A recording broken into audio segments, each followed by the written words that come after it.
Hey everyone, it's your man Bear Grylls here, and today we're diving headfirst into the wild. We're talking about survival, about what it takes to make it out of the wilderness when the odds are stacked against you. Now, I'm not talking about a leisurely stroll in the park. I'm talking about being alone, unprepared, and facing the raw power of nature.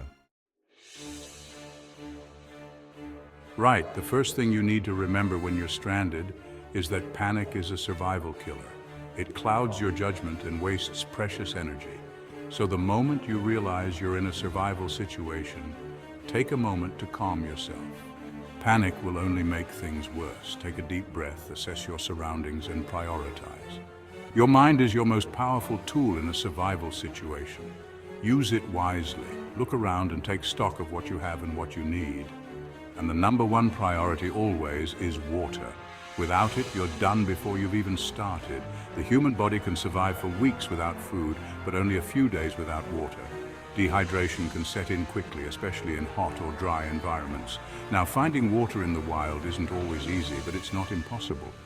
You have to be resourceful and observant.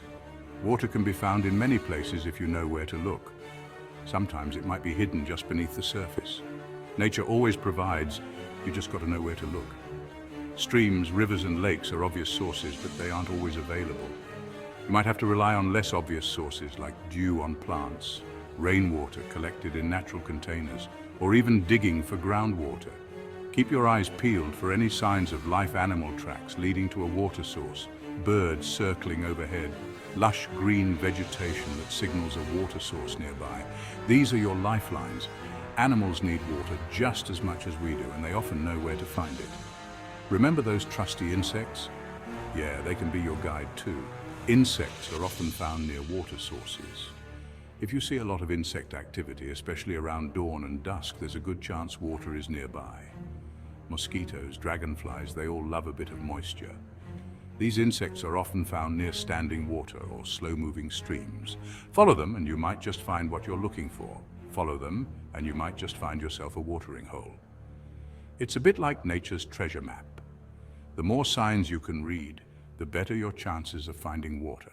And if you're lucky enough to find a stream or a spring, you've hit the jackpot. Flowing water is usually safer to drink than standing water, but you still need to be cautious.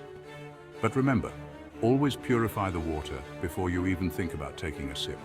Even the clearest, freshest looking water can harbor harmful bacteria and parasites. Boiling is the most effective method, but if you can't boil, there are other methods like using purification tablets or filters. We don't want any nasty surprises later on. Drinking contaminated water can lead to severe illness, which can be a death sentence in a survival situation. So, take the time to purify your water and ensure it's safe to drink. Your health and survival depend on it.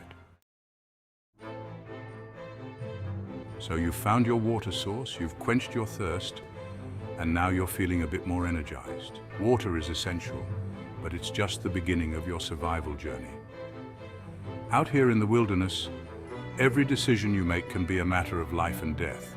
Hydration is crucial, but so is finding a safe place to rest and protect yourself from the elements.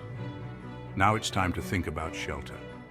Because out here, exposed to the elements, you're vulnerable.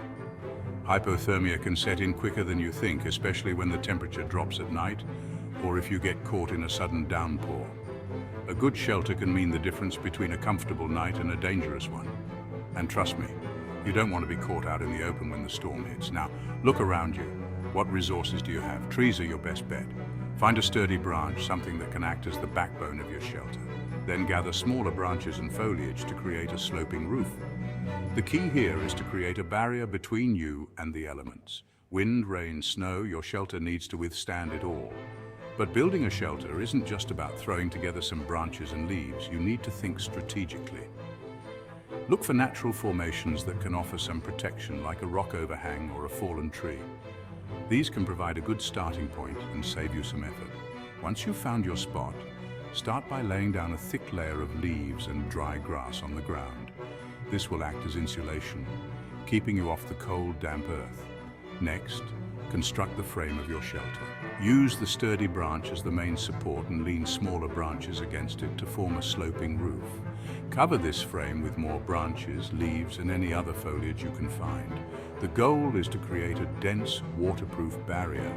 Pay attention to the direction of the wind and make sure the entrance of your shelter is facing away from it. This will help keep the interior dry and warm. Don't forget about ventilation. While you want to keep the elements out, you also need to ensure there's enough airflow to prevent condensation inside your shelter. A small gap near the top can help with this. And remember, the more effort you put into building your shelter, the more comfortable and safer you'll be. So take your time, do it right, and you'll have a cozy refuge to weather any storm. Shelter, check. Water, check. Now let's talk about keeping that stomach from rumbling. Out here, you got to be resourceful. Forget your 5-star meals, we're talking about survival sustenance.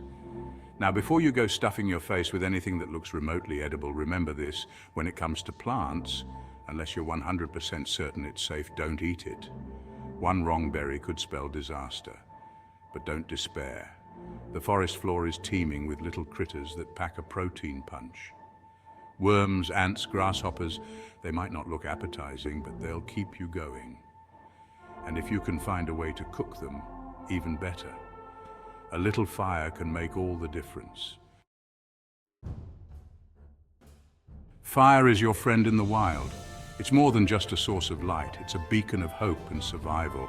It provides warmth on those cold, unforgiving nights. It keeps the predators at bay, and it's essential for cooking your hard-earned food. Imagine the comfort of a warm meal after a long day of foraging or hunting. Now, if you've got a lighter or matches, consider yourself lucky. These modern conveniences can make starting a fire a breeze. But if not, don't worry. The wilderness has its own ways of providing for those who know where to look and how to use what they find. There are other ways to spark that flame. Primitive techniques, though requiring more effort, can be just as effective. The fire plow method is a classic. Used by indigenous peoples for centuries, it's a testament to human ingenuity and resilience. It takes time, it takes patience, but it's a lifesaver. The key is persistence and the right materials. Find a dry piece of wood for your fireboard, a thinner stick for your spindle, and some tinder to catch the ember. Dryness is crucial. Moisture can be your biggest enemy in this process. Then with all your might, start plowing that spindle up and down that fireboard. The friction will generate heat, and with enough effort, you'll create an ember. You'll feel the heat building, and eventually, you'll see that ember start to glow. This is the moment of truth, where your hard work begins to pay off. Carefully transfer it to your tinder nest and gently blow it into life. The tinder nest should be made of fine, dry materials that can easily catch fire. That feeling of triumph when you see that flame ignite, there's nothing quite like it. It's a primal victory, a connection to our ancestors who relied on these same skills for survival. Fire is not just a tool, it's a symbol of life and perseverance in the wild. Now, while we always hope for the best, we need to be prepared for the worst. If you find yourself lost and alone for an extended period, it's time to shift your focus to getting rescued. The key here is visibility. Find a clearing where you can create signals that can be seen from the air. A mirror, a piece of aluminum foil, anything that reflects sunlight can be your beacon of hope. Angle it towards the sky and flash it in a sweeping motion. If a rescue plane is anywhere nearby, they'll spot it. And don't underestimate the power of smoke signals. Green leaves and pine needles create thick black smoke that can be seen for miles. Keep those fires burning, keep those signals strong, and never give up hope.